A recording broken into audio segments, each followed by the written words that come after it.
I love being part of this club. One reason is the opportunity to associate with men and women like today's speaker, people of real character, courage, and commitment. Please join me in welcoming our member and good friend, Seattle University President, Father Steve Sundborg.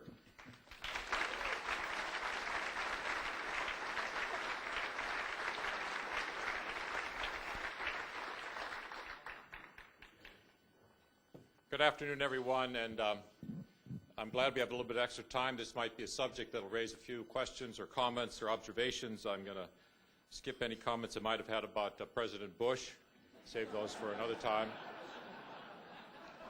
And since I'm talking on religious diversity, I thought Tim Bendoka's line about let's take back his 50 cents and tell him to go to hell was just perfect for my talk. Thank you very much for inviting me, fellow Rotarians, to be able to speak, and I have something to say. In the course of a year, I give about 300 speeches, but only perhaps 10 of them do I say something.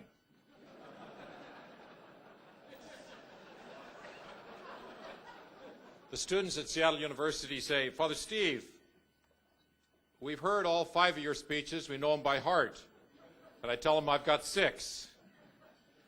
Actually, I think it's a bit of a minor miracle that students remember any remarks of any college president.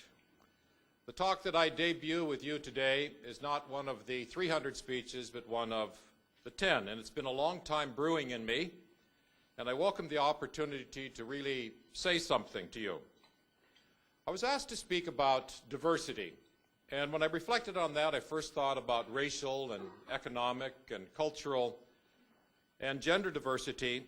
But then I came to the conclusion that I wanted to talk instead about what I think is the hardest kind of diversity for us to talk about, religious diversity. I believe we're extraordinarily ill-prepared and very much ill at ease to talk with one another about our religious beliefs and practices, our spiritual inclinations, and the impact they have on our actions, our careers, our vocations, our businesses, our decisions, our affiliations, our commitments, and the ways in which we vote. I believe the hardest diversity for us to talk about is religious diversity. And so the subject of my talk is religious diversity, we can talk. Now, first of all, is it important for us to be able to talk to one another about religion? In my view, resoundingly yes. First, our religious differences are like unacknowledged tectonic plates that crush us together and move us apart. They cause us to grind against one another, and once in a while they build up pressure and heat and friction that causes a volcanic eruption in our civic life. Secondly, our nation was founded on and has been bound together in its common purposes by values that are religiously motivated, such that we are one nation under God, though a God conceived of in 1,000 different ways, and not all of them Christian. It's questionable how our American society in the future can cohere, can be an a pluribus unum without a religious grounding of our values and our commitments. And third, the harsh political polarization that is outpacing our bipartisan citizenship is at root religiously founded and unaddressed religious polarization. And finally, we must learn to talk with one another and to understand one another in regard to religion, because the major wars of the 21st century have been and will be fueled by economic, by political, by humanitarian and by cultural causes, but they have been and they will be triggered by religious differences. We cannot prevent war unless we learn to talk with and understand one another religiously. So religious diversity is not only the hardest, but the most important of all diversities for us to address. Let me give you 3 revealing portraits of religion, not in general, but focused on Seattle and on the Northwest.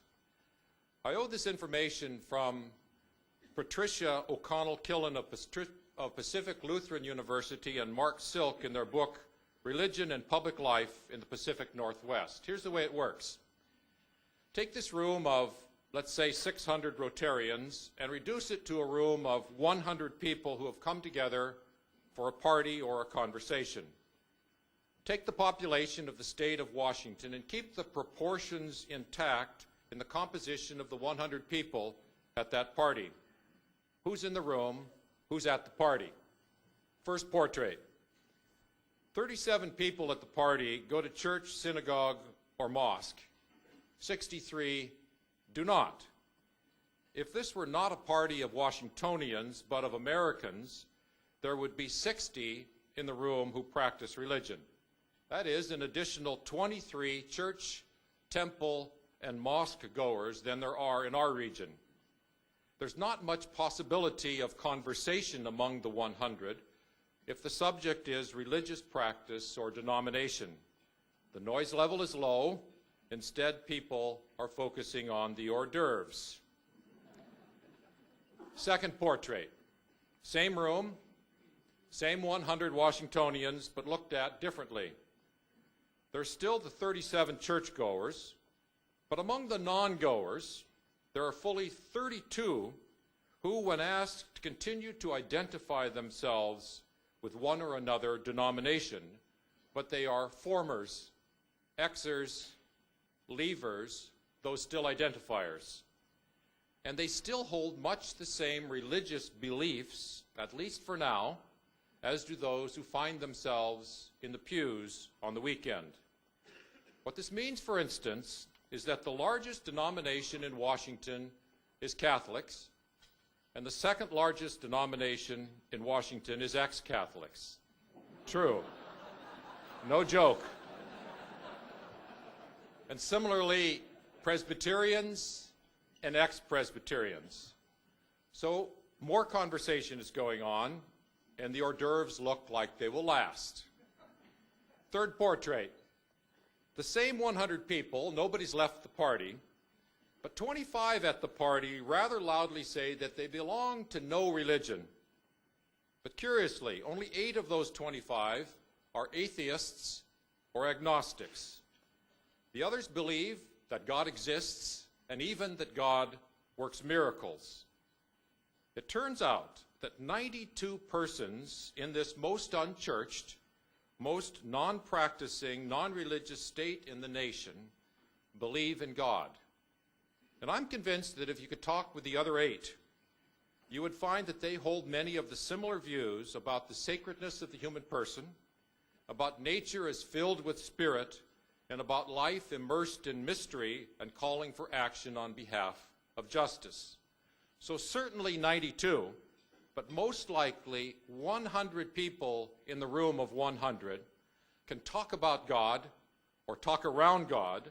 They do have religious and spiritual beliefs, and they do know that there are public consequences of what they believe. Surprise, surprise, a great conversation is possible. All of us in our supposedly most secular region can talk, if not specifically about religion, then about what religion is about. Perhaps the wine needs to flow a little more generously to get the conversation going so that we drop some of our religious and our non-religious inhibitions, and perhaps a few people need to know how to start the conversation. We can talk from within our religious diversity, and we need to do so in order to overcome our false rifts.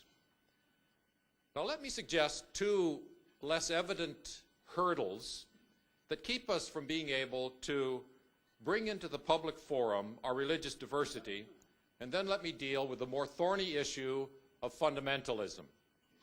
The first, less evident hurdle is that we have adopted and we've internalized in ourselves a false sense of the proper meaning of the separation of church and state in our country. Our founding fathers and mothers, brothers and sisters, in the second half of that is just as important as the first, created in effect a necessary separation between church and state in our national life, not because they thought religion should not impact public life, but because they knew it would impact public life so much that they needed, for the sake of our republican democracy and freedom, to keep any single denomination from taking over and trumping all the others. They did not envision or intend a free state from religious inspiration, advocacy, motivation, and commitment. They could not have even imagined such a state existing or continuing to last. Rather, they wanted a free space so that all religions and persons of religious motivation and those of none could freely and publicly bring their full selves, including their religious selves, to public debate and decision-making. Church needed to be separated from state so that all church persons, as well as ex-church persons, as well as non-church persons, could shape the state from their deepest and truest beliefs, whether religious or not. They created an open space, a free space, that allowed for and appealed to bring religion forward into the public square rather than hide it away and keep it private. Now today, a popularized false sense of the separation of church and state in America has unfortunately led not only to a polarized politics over the issue of religion in the public square, but even to what I would call a separation of church and state within ourselves personally, so that we try to do the impossible of separating our public lives from our private religious depths and inspiration. And that's a trick no individual person could do without cutting himself or herself in two. We can begin to overcome the false separation of church and state, the separation of ourselves, if we begin to talk from our religious diversity. Now, the second, less obvious obstacle to engaging one another within our religious differences is that most of what keeps us apart from one another is not belief, it's not practice, but it's the cloud of culture that all religions create around themselves. Admit it, there's a Catholic culture, there's a Protestant culture, there's an Anglican culture, there's a Jewish culture, there's a Muslim culture. All religions create these sort of thick cultures from ritual and custom and familiarity and tradition. They're not the religion, they are its cloud, its skirt, its surrounding, its outside rather than its inside. I feel like a stranger in a Protestant or Jewish or Muslim culture, and I'm sure you do too, in a Catholic culture.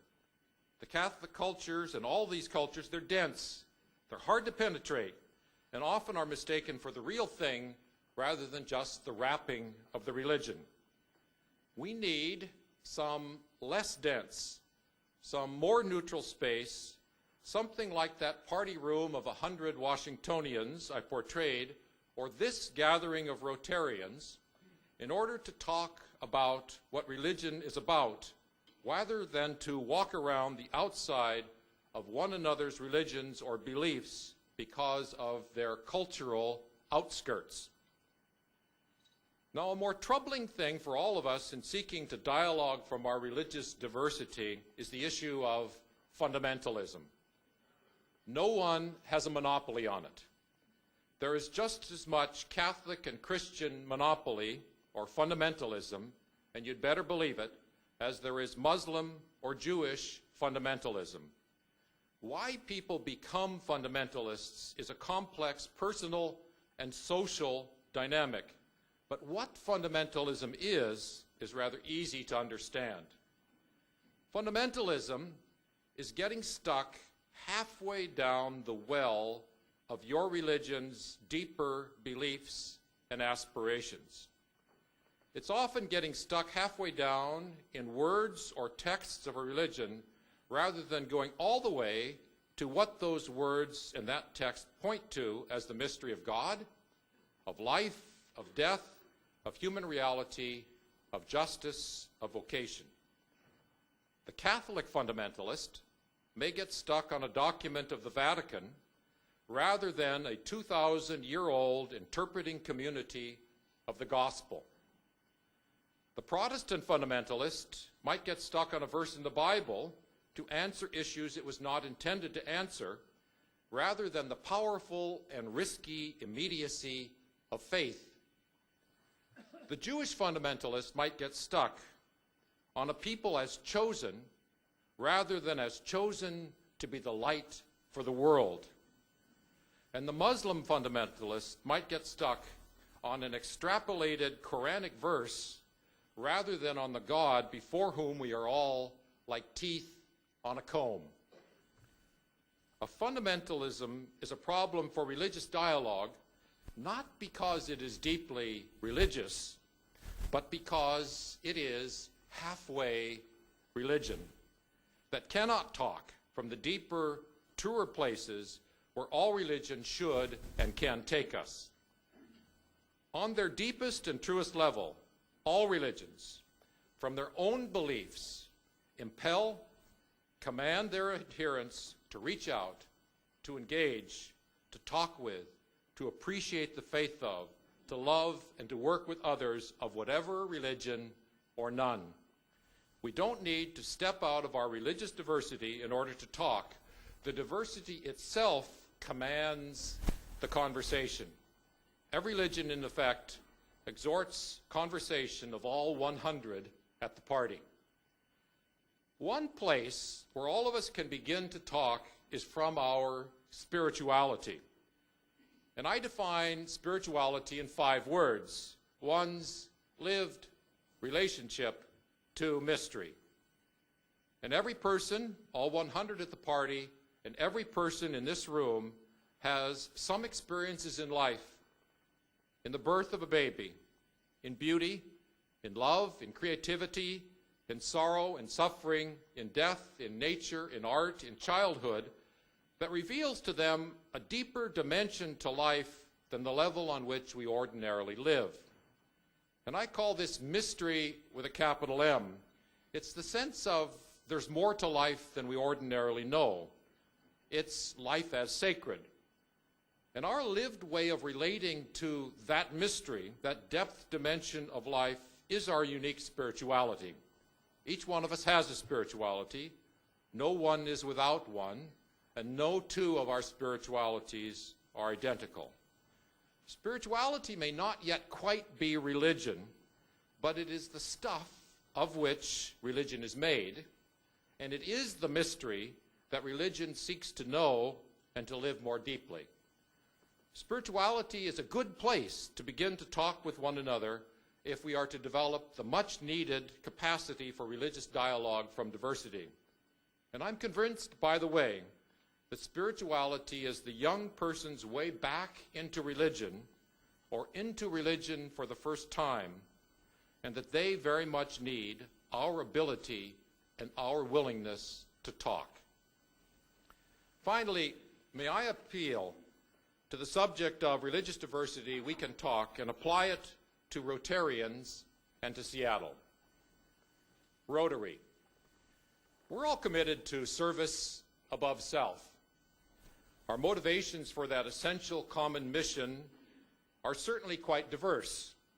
Although we don't talk about it, the motivation for many of us to this participation with one another and this common mission is religious. We come here as we are, who we are, and what makes us hope and give and sacrifice and live and care for others. We are the 100 at the party times 6. And this is a neutral, free space outside the dense, almost impenetrable culture that fortifies a religion. We are probably composed about like the 100 of churched, unchurched, Xers, none of the above, secular believers, spiritual atheists, and mystery-loving agnostics. We pray at the start of every gathering, responding from our own faith to the religious reality of every other person, and in that way we honor what the 100, and in our case the 600, have in common. And we immediately salute our flag, allowing prayer to flow into our love and shaping of our nation's public life, without separating them by placing anything between faith and flag. We embody and we symbolize that there is no separation between our faiths and our freedom. On this foundation of our common mission, our respect for one another as Rotarians, our faith flowing into freedom, I ask, because of the critical importance of mending the fabric of our polarized public discourse, because for the sake of renewing our nation in its value, and for putting a safety catch on the religious triggers of war in this century, I ask if we might learn by doing to increase our capacity for religious dialogue from diversity. Could we approach this topic more openly? I believe this could be one of the most important things Rotary 4 could do for us and for our community. And finally, Seattle. Seattle is indeed nice, but it is not particularly warm. People who move here from other parts of the country almost always come to appreciate how pleasant and how courteous people are here, but they puzzle about why there is not the warm neighborliness, the please drop in welcomeness, the deeper connecting and carrying they didn't know they had taken for granted until they found themselves missing it here. Again, it's the 100 who make up that party and how they connect and talk and care. For most parts of the country, going to church or synagogue or a mosque naturally weaves and strengthens the network of connections and caring among people. Church is not just about God, it's also about people coming together. It warms people up. And if our religious habits are significantly different in our part of the country, in our state, and even more so in Seattle, and they certainly are, then we need to find other ways to bridge our diversity and to warm up our niceness. We need to value other bridges between religion and culture. That's not a bad definition for what a religiously based university, for instance, is. The place where church meets the culture and the culture meets the church. A bridge between religion and culture. And hats off to Seattle Pacific University for its motto, engaging the culture, changing the world. All religiously based universities advocating both religious faith and academic freedom will find themselves in that very uncomfortable space that often criticized from both sides place where church and culture meet.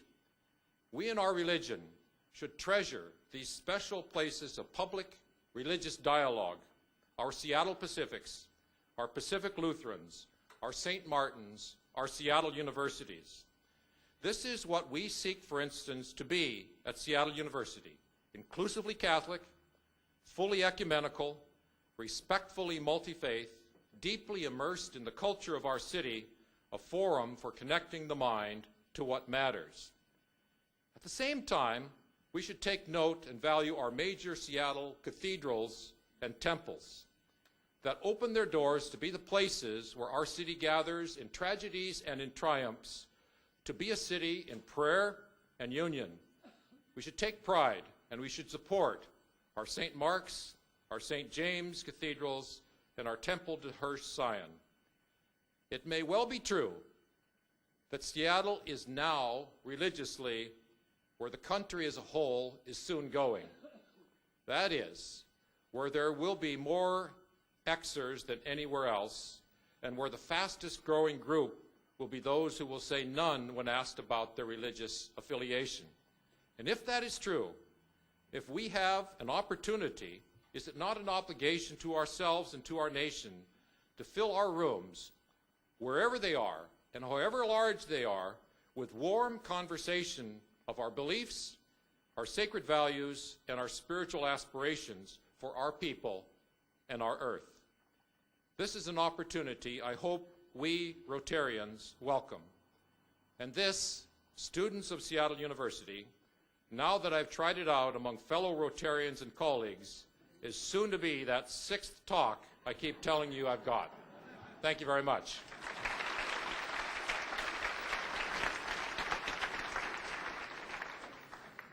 Thank you very much. All right. Do we have any questions out there? We have one right here. I have to tell you, it's with great trepidation that you try and bring up a question about religion in front of this group.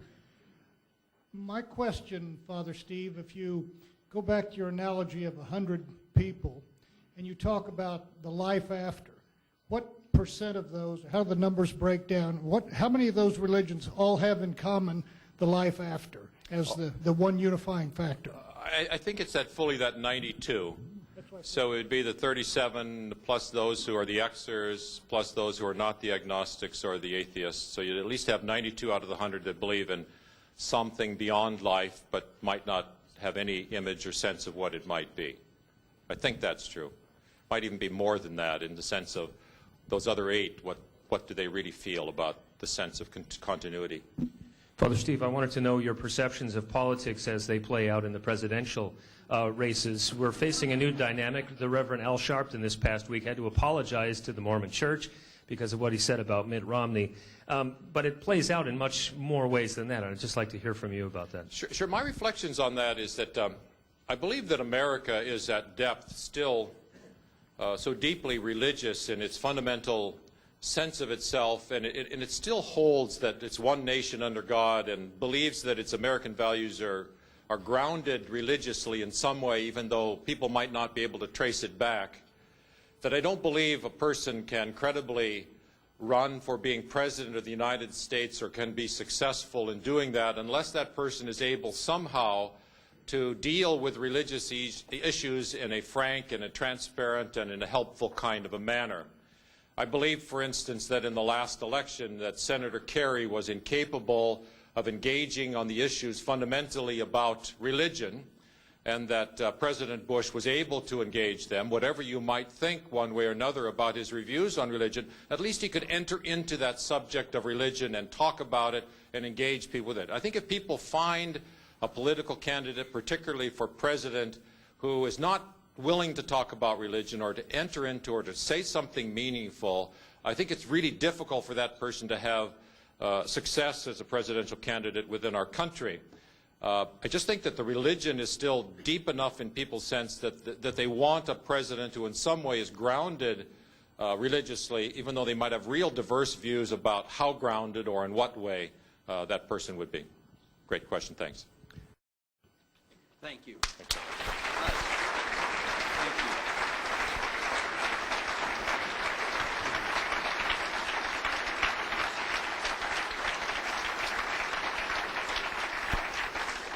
Father Steve, it's always a privilege to have you at this podium. Thank you for your leadership here in our community and around the world, and for your insights. And thank you for coming here during this busy time at Seattle University. Which brings us to this week's pretty good rule.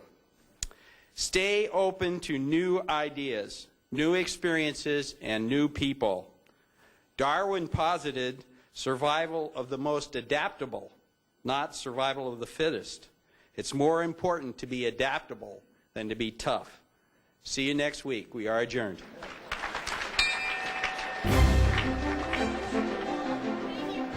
Seattle Rotary Online is made possible in part by a grant from Enterprise Seattle. For over 35 years, Enterprise Seattle has provided client-based economic development services to businesses throughout King County and its 39 cities. More information on Enterprise Seattle and how they help businesses grow and prosper can be found at www.enterpriseseattle.org. And by First Choice Health, working with the Washington Health Information Collaborative to use technology to bring better health care to patients throughout the Pacific Northwest. First Choice Health.